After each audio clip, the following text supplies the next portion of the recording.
It hasn't been seen since 1993, but here is the blast from the past. Fender has reintroduced the Kurt Cobain Jag-Stang. Cooper's in love with it, and we're going to tell you all about it, so stay tuned.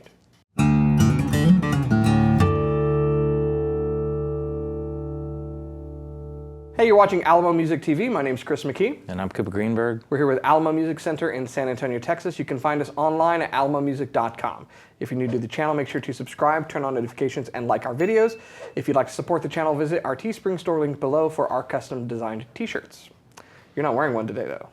No, I got this is a Strymon Jag-Stang, I think. So. Strymon Jag-Stang. Do you have that shirt? I have that shirt. I think, Is that my shirt? Did you steal that from me? I think, yeah, that's the scoop. I stole mine from a guy that was hanging out in the back of the store. That's neither here nor there. So, just kidding. So we've got a new guitar here from Fender, a reintroduction, because this is the Kurt Cobain Jag-Stang. Yeah. So this is an amalgamation, right? Yeah. So Kurt's favorite two guitars were? The Jaguar and the Mustang. And so it's a Jaguar Mustang. You know what it reminds me of? I always look at like an offset body, like a jazz bass is like taking a P bass and like just Gumby pulling it in this like offset direction. This is like Gumby pulling an offset. Yeah. So it was already an offset. Even more offset. And we're going to make it more offset. Yeah. So this is the one in Fiesta Red. There's also another color in Sonic Blue. And I guess after all the requests for Fender to make left-handed models of their stuff, it took an actual left-handed guitarist to make another right-handed model? Yeah, to make another right-handed. So luckily, there are left-handed models. Neither of us are left-handed. It'd be weird otherwise. It would be weird otherwise. And so for all the people that comment on every Fender video saying, of course, no left-handed models, what the heck?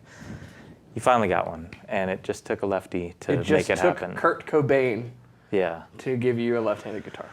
Yeah, but Chris did say that I love this guitar. That's a little hyperbole, I think, but it's not bad. It's a cool guitar. It's very interesting. It is an acquired taste. I think the body is weird, and if you like weird, I like weird. I like it. Yeah. And if you're not into weird, then, you know. I think that this guitar also can fill the void that I think Fender has been trying to fill with leads.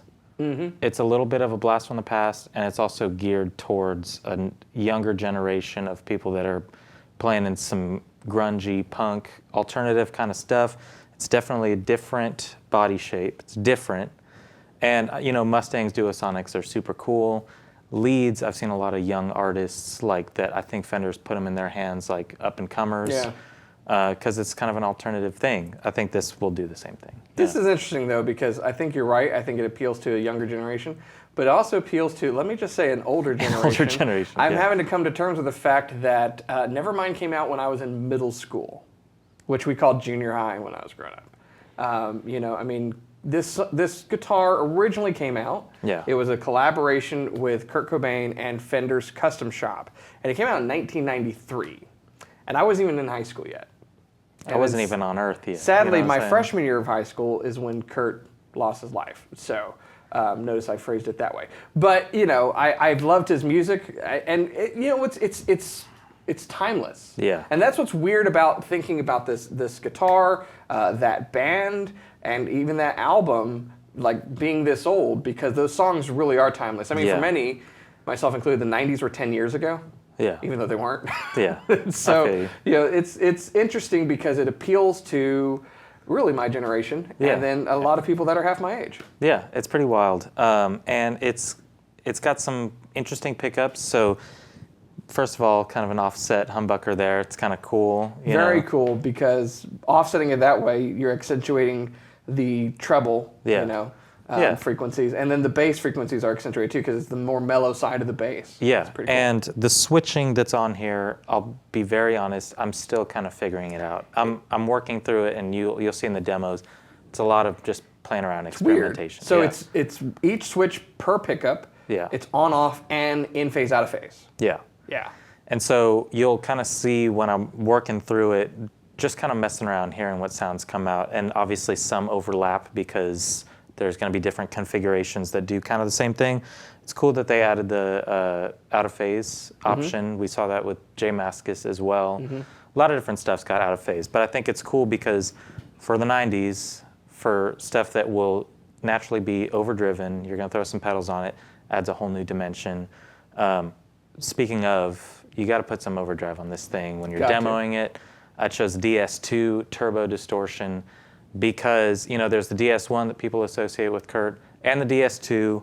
I chose the DS2 because it's a little different, a little interesting. And so when you hear the demos, messing with the pickups, and then I'll add a little DS2 in there. You won't see it on screen, but that's what I got on the pedal action. And it comes out with cool sounds. Well, let's listen to the demo, and then I want to talk about some of the other features on the other side. So check it out.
And we're back. I took it away from Cooper because he's had it long enough. One of there's several cool things I really like about how these features were chosen for this guitar. I love kind of the Mustang bridge and saddle combination here. It's very comfortable. I like the look of it. But my favorite feature of this guitar has to be the short scale and the round radius. Yeah. It's extremely comfortable. It's great if you have small hands. Kurt wasn't dunking on anybody in the NBA. I don't know if you knew that or not, but the bass player is tall, but not that tall. Kurt was not a big guy, but no, this feels really great. It's very slinky feel, and a nice rounded radius, which is nice for the chords. I think it's 7.5, right? It's a 7.25, I believe. Okay, 7.25. So it's that vintage Fender radius and that short 24-inch scale length that you see on like the Jaguar and the Mustang, which is why I think another reason he gravitated toward those guitars. And a lot of people don't really appreciate how the bendy slinkiness of the strings when you have a short scale like that. So. And also, is this a true rosewood? It looks like it, right? I believe so. That's an interesting, I would say, upgrade. Upgrade? Yeah, sure. I mean, it's funny that you say that. I was on another manufacturer's website yesterday looking at a very modern Strat style guitar. There's a guy that used to work in Fender's custom shop. That's Sir Guitars. Anyways, the basswood bodies with Palo fingerboards or roasted maple is the combination on that $4,000 guitar. So, interesting. Rosewood is definitely traditional. Yeah. But Palo is fine. Yeah, it's fine. And nice kind of glossy finish on the neck. Vintage tuners. And it's, I think the colors fit it too. This and the Sonic Blue, I think they're nice choices for it. Well, I mean, that red with mother of toilet seat for the pickguard is, it's killer in my opinion. And if it wasn't made obvious, master volume, master tone, a lot of different sounds that you can get out of this. And if you didn't guess from the demos, I wasn't playing Nirvana songs, but because you didn't want to get striked on YouTube? I didn't want to get a copyright strike, and I wanted to subconsciously You're supposed to do what I do. You play a Nirvana song badly, and then it never happens. It's fine. Yeah. But it's a cool guitar that can make sounds that extend beyond Nirvana sounds. I didn't throw a chorus on it, but I'm sure that it would sound incredible. If you want to have a right-handed Nirvana cover band, you know, it's pretty much a must-have. But if you're not going to be playing all Nirvana songs, it's still very versatile. Nirvana fans, Foo Fighter fans, did you know that the lead singer from Foo Fighters is the drummer from Nirvana? I thought that was, yeah. I'm trying to think of something. I always clever. get a kick out of people like, that guy looks like the drummer from Nirvana. Fools. Anyways, great guitar. I think great color combinations. We are going to be stocking this in both the right and the lefty versions. Yeah. And they are just now being debuted from Fender and coming out. So if you want more information, where You got to go to alamomusic.com. All right, we're gonna have all kinds of stuff on this guitar, all the specs, both left and right-handed. And if you do want a Dave Grohl signature, as of right now, we do have a Trini Lopez in stock as well. So, you know, we got all the Nirvana stuff. We don't have a Chris bass, but, you know, maybe someday. Yeah. We'll see. Someday. So. Yeah. Well, cool. Thanks for joining us. You know, I love this guitar. I think at the end of the day, the best guitar in the world is a very short scale one from one of your rock legends from when you were in middle school. Yeah. So anyway, yeah, visit us online at alamomusic.com. If you haven't done so, make sure you like, subscribe to these videos, comment below, tell us what you think, and keep coming back for more. We'll see you next time.